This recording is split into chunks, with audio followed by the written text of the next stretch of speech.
see that the president's equipped his daughter with ballistics, too. How rude! As thanks for reaching 800 likes on my Bow Master Guide video, here are the meta bow builds in Monster Hunter Wilds. And if you want to learn how to play bow, you can check out my master guide to use these builds with, but I will present 3 builds for you today, maybe a little bit more, and provide suggestions on Artian weapons and some normal weapons as well, in case you think Artians are ugly, which they are.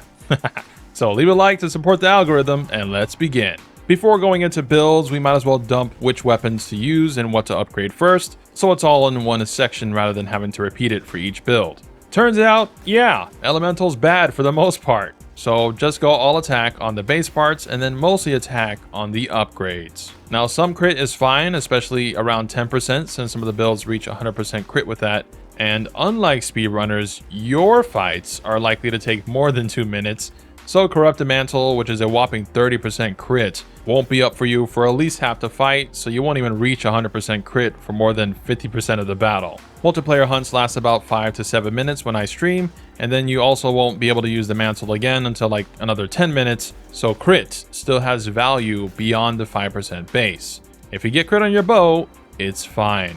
Don't build like a speedrunner. You're not that guy, pal. Trust me. You're not that guy. But you can watch my reroll video to check Artians ahead of time and make bows based off the best seed to get. For the junk Artians used in that video, make sure to use up poison, para, and sleep parts for bow before elemental, as those are basically useless for bow since all you get is coatings and not actual status on the bow. But to back up raw and crit more for Artian, your main coatings like power or close range only scale the raw of your bow and not elemental. So elemental Artian rolls are mostly not ideal. Pierce coating also sucks because it reduces your damage by a lot.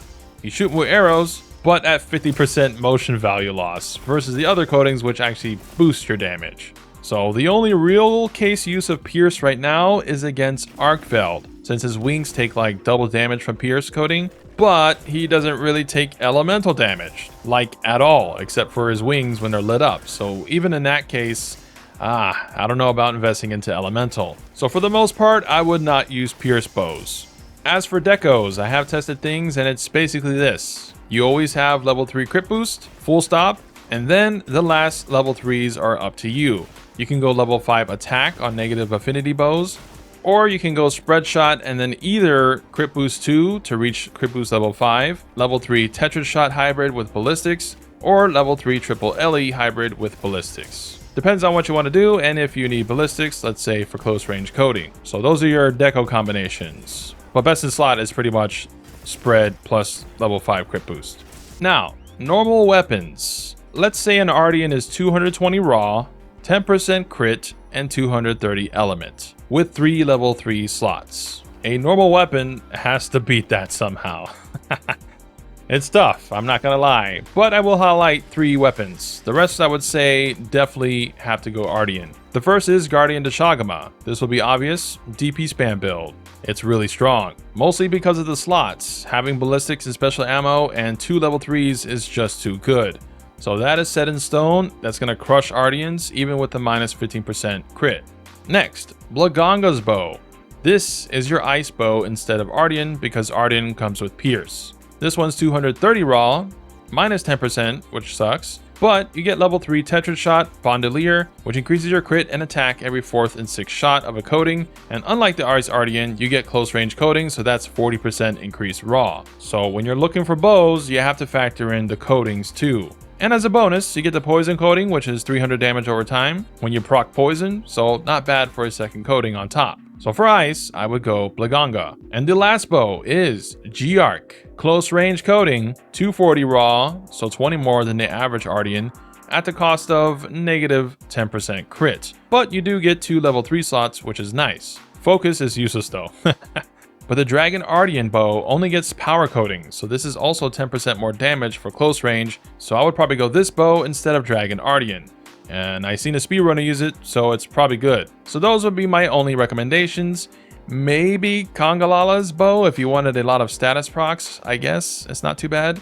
As for decos for normal weapons, it's a bit harder, but I would say shot type deco level 3, and then crit boost level 2 to 3, depending on the slots, or Tetris shot level 2 to 3, and then level 1 ballistics. So the first build is the all-purpose build, aka go raw. Now this doesn't mean you have to make a raw bow. You still want to match up the element to the monster because it's still damage, right? You're still getting damage from the elemental. But most of your upgrades on the Artian should mostly be raw. So the best setup is Suwu, Arc, G-Arc, and Gore's lower half, the good half.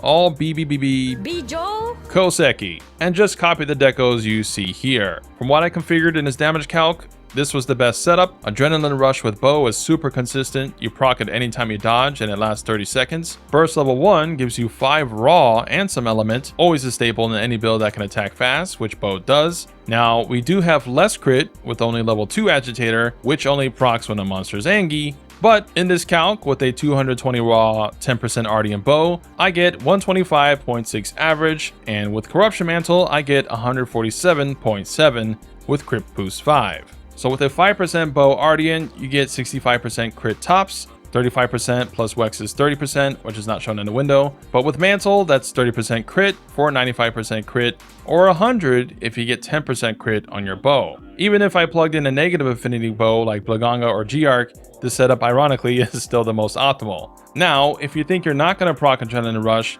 then you sub out Suwu Helmet for Anjanav's Helm B. You'll lose a level 1 slot in Adrenaline, but you gain Agitator level 4. But yeah, this is one of the best in slot builds in my opinion. Now do not copy my bow sucks. Again, whatever I said before is what you need to get. 220 raw or higher, 5 to 10% crit, and that's it. If you have negative crit on your bow from normal weapons, then maybe consider going attack level 5 instead of crit boost level 5.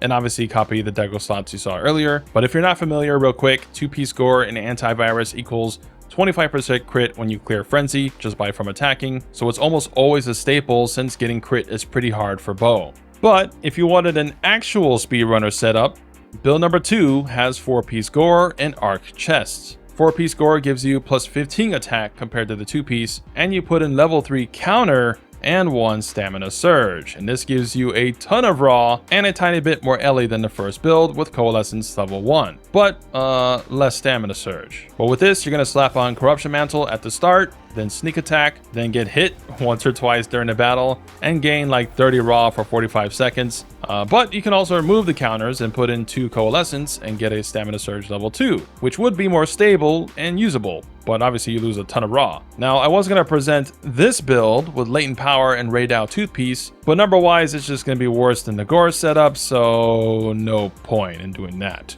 But for the decos, if you wanted the Coalescence Elemental version, you simply use a level 3 hybrid LA Jewel with the extra level 1 skill being Tetra Shot or Ballistics, and then you use Spread Deco, since your Elemental can't crit unless you use Crit LE, but Crit LE sucks, so don't do that. And the third gem is, well, probably Crit Boost still.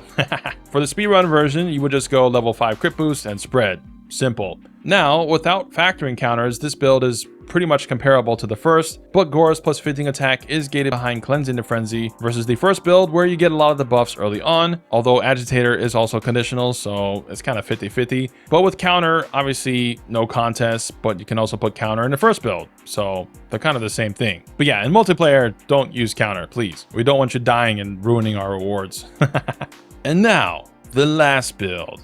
Actually, I have a bonus version, but pretty much the last build is Obliterator! This time, updated to the best in slot setup. The one in the first video was slightly inferior to this, whereas this, you just gain a level 2 slot.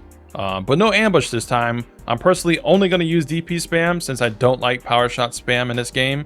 I think Rise is just superior, just because I hate loading the freaking coatings every 2 power shot rotations. But you basically have 3 level 2s open for this build, since you don't need stamina surge, because DP spam barely costs stamina, and you can go with level 3 counter, although you have to get hit every 45 seconds to keep it up, or you can go level 3 part breaker, you can go level 3 peak performance, or level 3 evade extender, to better position for Dragon Pierce to actually reach. This build uses Guardian de Shagama's bow, which is the best in slot, no other choice, although because of close range coatings, your range is cucked. So you want to be in close range. Even with ballistics, you still have to be fairly close. And if you don't know what DP spam is, you're just spamming Dragon Piercer over and over. And for this build specifically, you want to use combo 2 in my bow guide, using fast DPs after shooting or dodging. And when the monster is knocked down or is distracted, you want to use the slow DP for maximum deeps. In 2 to 3 DPs, you usually clear frenzy, so even with the negative crit, I would still go crit boost level 3, and then piercing shots, which boost Dragon Piercer, to be a bit more consistent than, let's say, crit boost 5. And lastly, special ammo boost for the level 1 slot to get special ammo boost level 2.